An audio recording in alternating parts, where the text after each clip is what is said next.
mages. The Master possesses them. It mustn't hurt them. Hurt guards, though. They seek out an object of great power.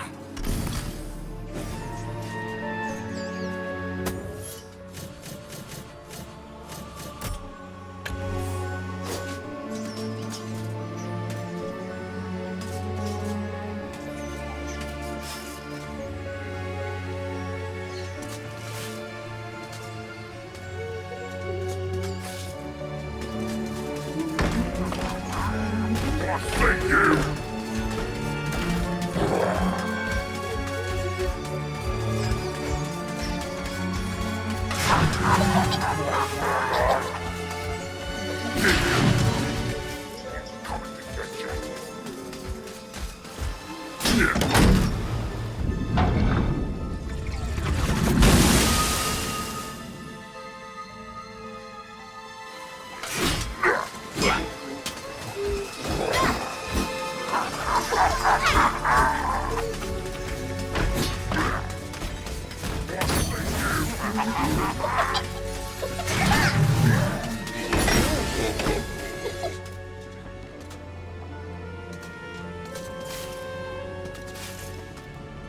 History of Gallowmere, Volume 1. During the dark time that was Gallowmere's not too distant past, it was King Peregrine who thwarted Zarok the Necromancer and his plan to enslave the land. Zarok, once the king's mage, had fallen out of favor with the ruler for conducting outlandish experiments on the bodies of the dead. It was said that deep within Peregrine Castle, the dead were restless. The dead are to be honored, not kept as the playthings of alchemists, declared King Peregrine as he banished Zarok from the castle. All of Zarok's living dead were routed out and destroyed. Zarok, being an unforgiving soul, went into hiding and vowed to wreak his revenge on the king.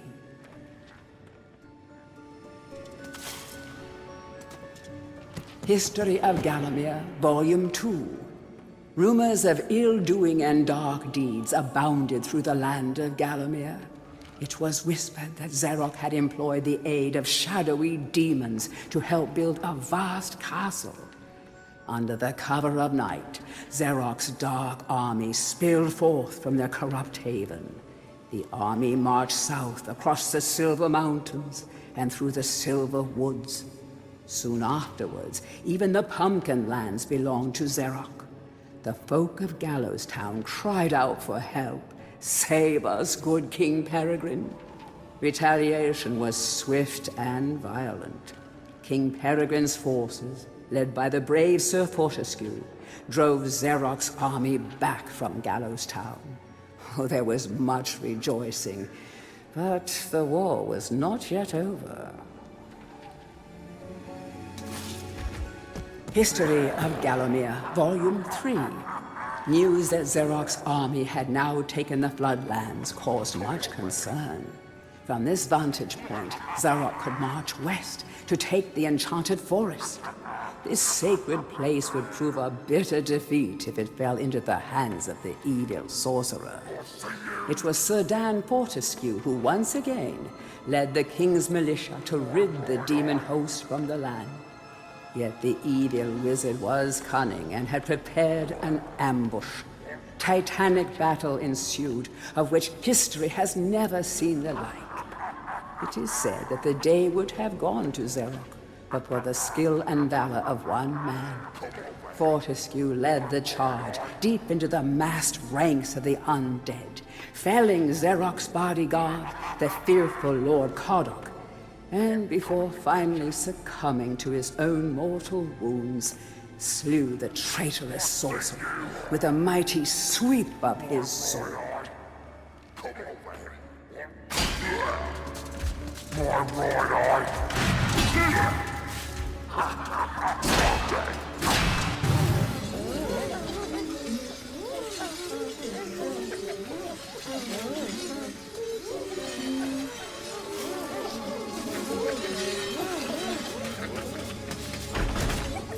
The rune key is held aloft by the flow of water from the fountain. You may have to wait for the next drought.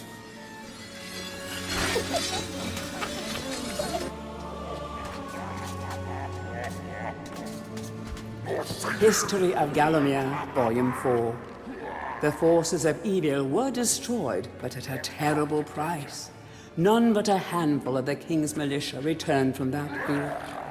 Gallowmere lost a whole generation of young men that day, including Canny Tim, the legendary crossbowman, and Fortescue's second-in-command, who fell in the first volley of arrows. Xeroc's body was never found, though if it lies unmourned in an unmarked grave, then no one in Gallowmere would shed a tear. The shadow demons that had fallen under Xeroc's banner were unnatural creatures that did not belong in the world of mortal men. The king declared that they be banished, entombed under the pure earth of the enchanted earth. Imprisoned within an impregnable box of the king's design, the demons were buried deep underground. Their tomb was sealed with a magical device that has since come to be known as the Shadow Artifact.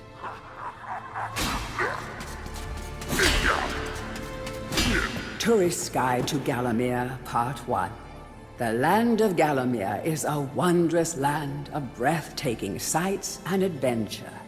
If it's beauty you are looking for, be sure to check out the sights of the Enchanted Forest. Scale the heights and see the nests of giant dragon birds. Seek out weird and wonderful plant life. Go ooh and ah at the sight of baby dragon toads splashing about in the crystal clear ponds. Why not take a walk through the Pumpkin Valley? Pumpkin is Gallowmere's favorite dish, and about now the valley is just bulging under the weight of young podlings awaiting harvest.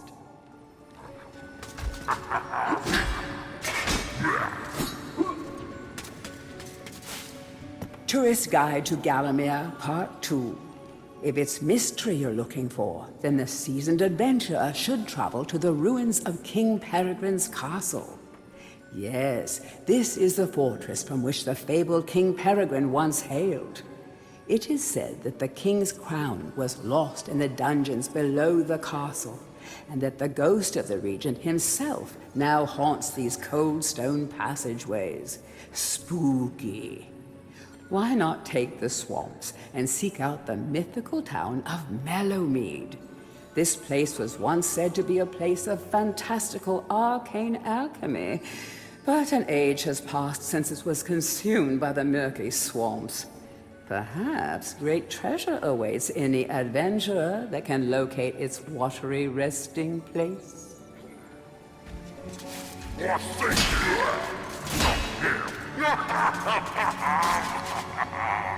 Heroes from History, a retrospective. Chapter 1. In addition to being the strongest man who ever lived, Stanyer Ironhewer was unsurpassed in his skill as a blacksmith. He was equally happy pounding on his anvil at home as he was pounding on someone's head in battle. It was said that his only fear was the end of the village smithy as the focus of manufacture, in favor of more centralized units. As if.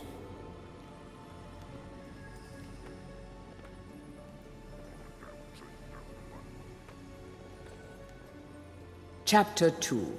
Born a humble peasant to one of the nomadic tribes from the Eastlands, Bloodmanor Skullcleaver gathered an army of horsemen and swept over half the civilized world. When he finally died, attempting a single-handed attack on a garrison in the north while armed only with a spike on his helmet, he was the richest and most powerful peasant of his day.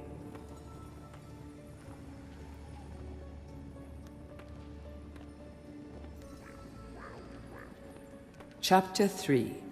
Carl Sterngard spent most of his formative years under siege at his family castle.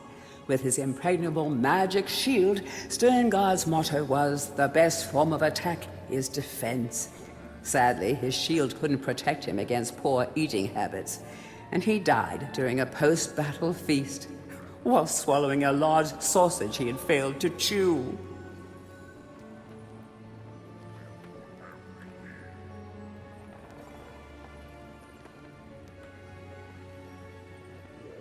Chapter 4. Truly the hero's hero. Woden the mighty was fearless, single-minded, and uncompromising. Unbeaten in combat, he inspired raw fear in friends and enemies alike, not to mention in close family members and pets. Chapter 5. Trained from birth in all forms of combat, Imanzi Shongama was the warrior queen of a tribe of Amazons. The bold and the beautiful Shongama banished all males from her territory, except the handful she kept on to mow the lawns of her people. Chapter 6. A full-time mother and homemaker, Megwin Stormbinder had to defend her settlement from barbarian raiders while the menfolk were away on a hunting trip. She fought off repeated attacks, armed only with a pitchfork and a rolling pin, and with one arm holding her baby. Legend has it that the gods, impressed by her indomitable courage, intervened and added thunderbolts to her arsenal. She won the battle with a couple of bolts to spare on her husband when he finally returned.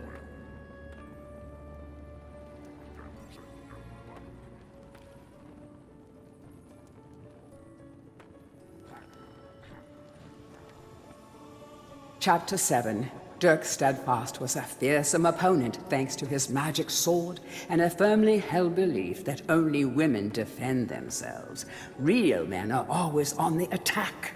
He was a friend and contemporary of Carl Sterngard and was with him even to the end. It was whilst Steadfast was explaining his views on Sterngard's shield during a feast that the latter had his tragic and inexplicable accident.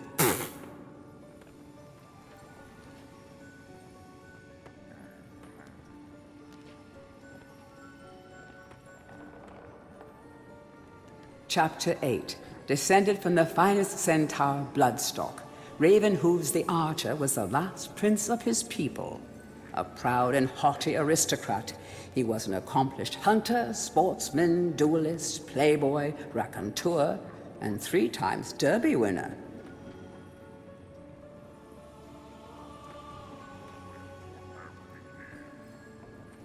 Chapter 9. Captain of the militia in the time of King Peregrine, Sir Daniel Fortescue found fame when he killed the renegade wizard Zerok. A career soldier raised in the royal household, he was adored by the men under his command, and renowned for his loyalty to Gallowmere. It was said that Fortescue was always destined for greatness. With his square jaw, steely gaze, and thick shock of hair as black as raven's wings, oh, he looked every inch the hero.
Blacksmith's Monthly. Old man Willie Green of Gallowstown was awarded Smithy of the Season by our readers. His outstanding casts have produced many intricate and hard-wearing iron goods and sculptures. Willie only uses the finest of metals in his work, and is particularly noted for his magnificent busts. Old man Willie was quoted as saying, Aye, when I get pumping on me bellows, there's no stopping me. It's all in the rhythm. Up and down, up and down. I've always been inspired by the stories of Stanya Ironhewer, the greatest smithy there ever was.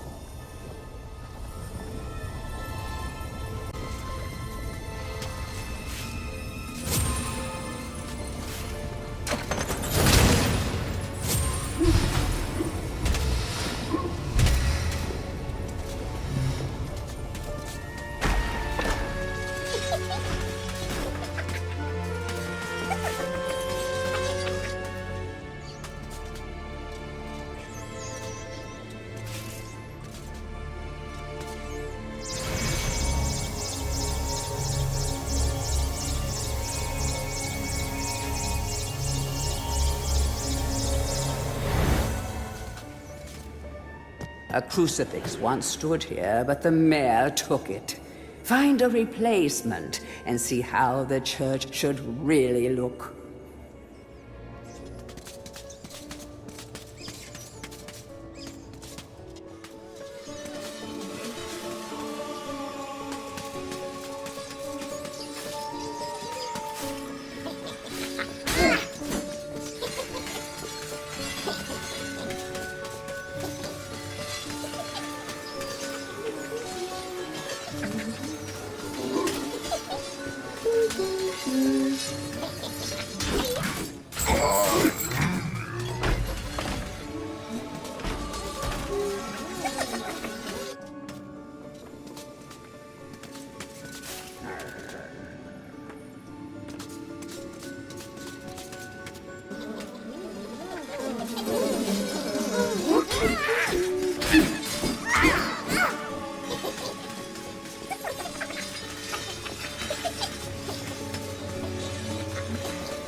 Bust of Mr. Shanks, landlord of the Troll's Head. To clean the statue, lower the pedestal.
Hurry, comrades, tear this place apart.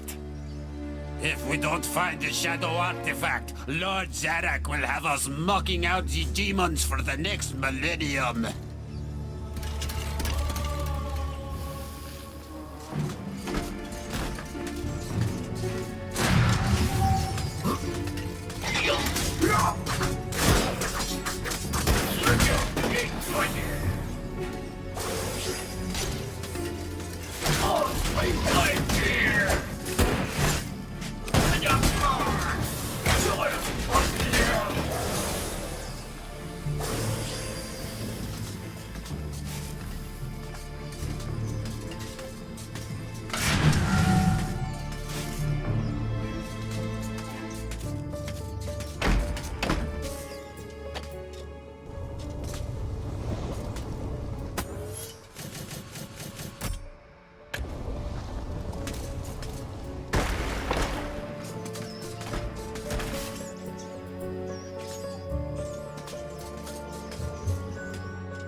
To whom it may concern, I must make haste, for Xeroc's men will be here within the hour.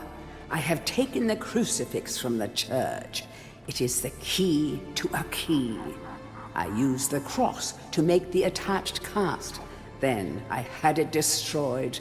It is my hope that this cast falls into the hands of a just and good hero.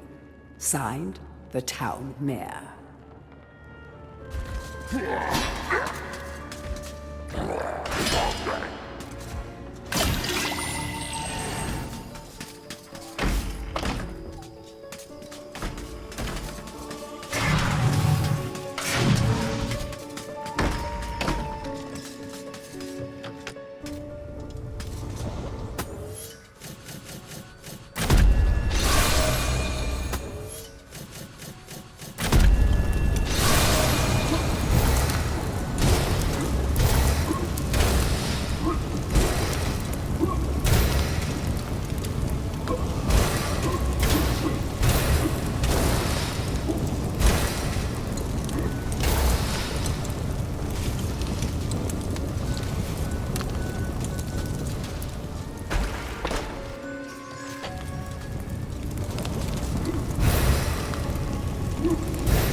Blacksmith's Monthly. Old man.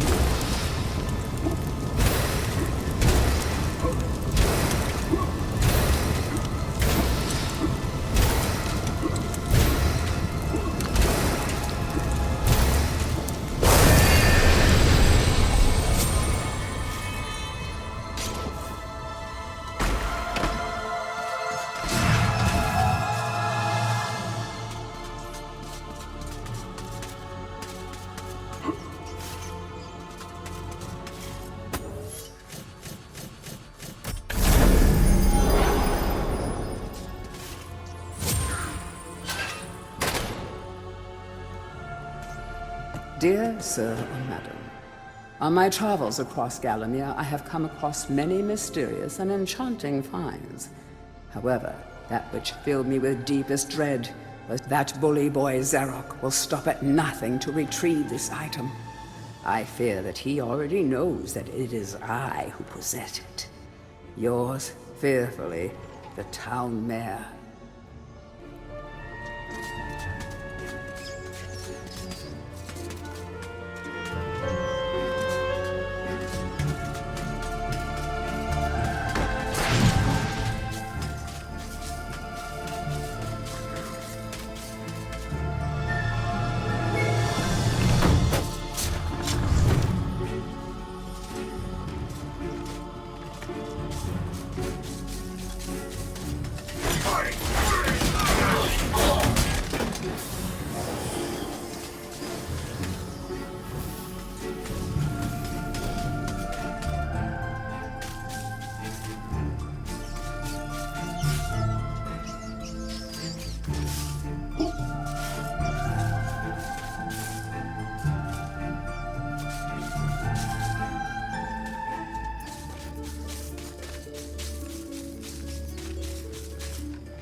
Capture that greedy profiteer, the town mayor.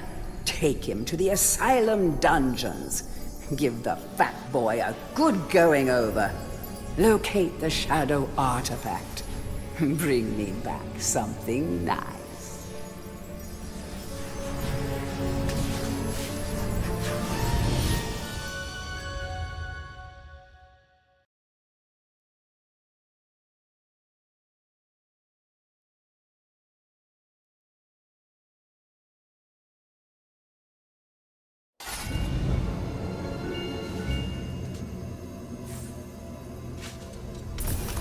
Back and forth like a supernatural yo-yo.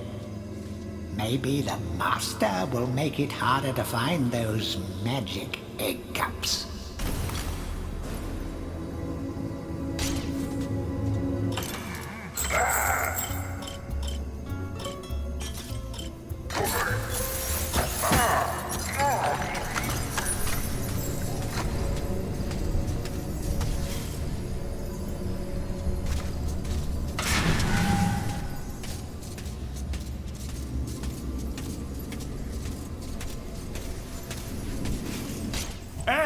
Mr. Fortisque, I want to talk with you.